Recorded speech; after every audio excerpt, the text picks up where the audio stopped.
What's up, everybody? There is a large correlation between being sedentary and depression. Most of the people that are feeling down, feeling low, don't feel good about themselves, don't like the person they see in the mirror, struggle with self-confidence, with feeling the motivation, with energy, with the ambition to want to do certain things or make change in their life. Those people generally all have one thing in common. They aren't doing anything. They have no purpose.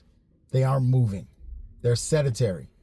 So I just want to remind everybody the importance of having a goal. The importance of going after something and along the way achieving a couple of things. You know what I'm saying? I have to say this. Many of you know that, I've been making chicken wings for a while and they're really good. Okay.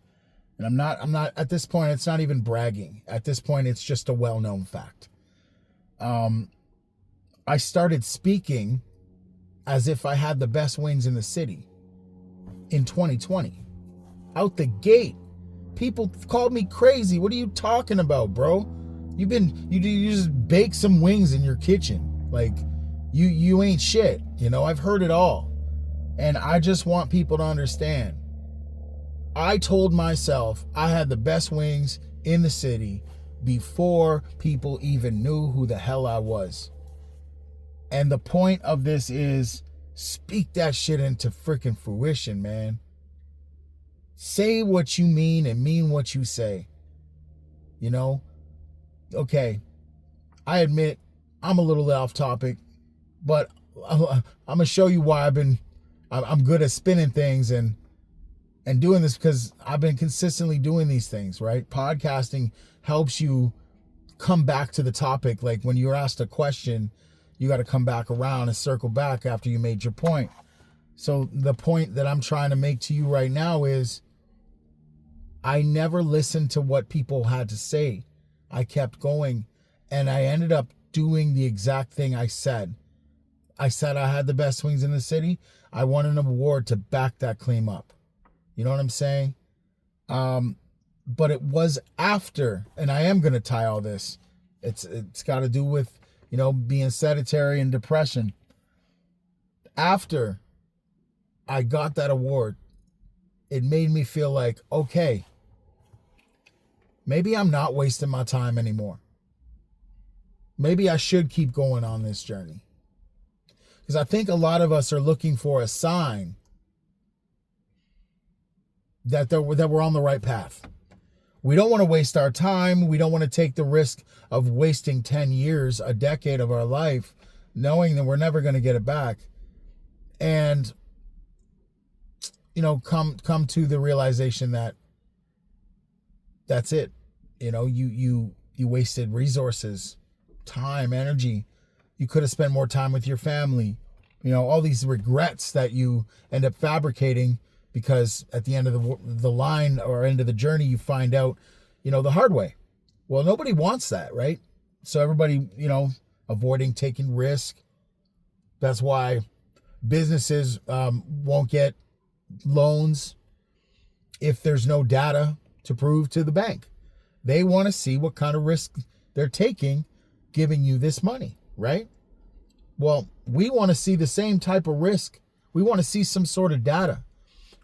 Is this a sure thing? Nothing's a sure thing in this world, guys. Nothing's a sure thing. So this is where I circle back. People that are depressed, you're consumed with the thoughts in your head. You don't want to face these thoughts. You don't want to face the fact that you may be right about some of this stuff. And you're also scared to find out that you're wrong. So ego can come into play too. But I'm saying the more time you spend in your head, the less time reality is going to be better for you. If you want better, you got to be better. And that's one thing, okay? I am not perfect. I make mistakes every single day of my life. But I do own them. And by owning them, I'm in reality. And I constantly stay in that state of reality, because if I don't, then it's going to mess up who I am inside, how I feel about me. So reinforcing the way you feel about you is so important. And the way you do that is by setting goals and achieving those goals. Because when you see that, you show yourself, I am worth it. I am important. And I can do more than what I thought. And that's what it is. There's our data. You have to create the data that you're seeking. So when I said we require data so that we know risk management, so we can make sure that we could be in control. That's the thing. You want to be in control all the time. Well, guess what? You get more confidence being out of control, but seeing your way through it. All you have to do is make it to the other side. And now you will have some tools that you can bring with you. Okay? I don't want to waste your time. All right? But spend 6 minutes. But I'm spitting fire because I'm living these truths. I am living them, and I'm trying to take people with me. And the only way to do that is if you listen to what I'm telling you. Okay? It's not my way or the highway. There's so much better I can achieve. But from what I've learned so far, I feel the best about myself when I am doing things. And I'm opposite of sedentary. I am moving. I am becoming a moving target, because depression goes after the people that are standing in place. It always attacks the weakest. When we weaken ourselves, we make it a lot easier for depression to come knocking. All right? So be very careful about what you are doing in your life for yourself, how you're starting the day, how you're ending the day, because how we start and end the day can pour right into the next day. All this stuff is so important. And the only way that you can actually understand that is if you actually take these risks. Like I said, we require data half the time because we want to be in control. So we want the data to prove to us that what the risk we're about to take is going to pay off. Not realizing that weather and things out of our control can always come play a part and mess everything up. So you're never truly in control. So if you're never truly in control, then why don't you take a risk to test yourself, challenge yourself, see how far you can push the limit, and give yourself the data so that you can make the proper adjustments. If you go out and fall flat on your face with something, well, then you'll have the tools to know exactly what you need to improve on. That is part of the journey. And it's not enjoyable work. That part is bullshit. Okay? You know how many wings I made that failed miserably? I started cooking on the baking sheet itself. Then I started cooking on aluminum, paper, and aluminum foil. And you know how that goes.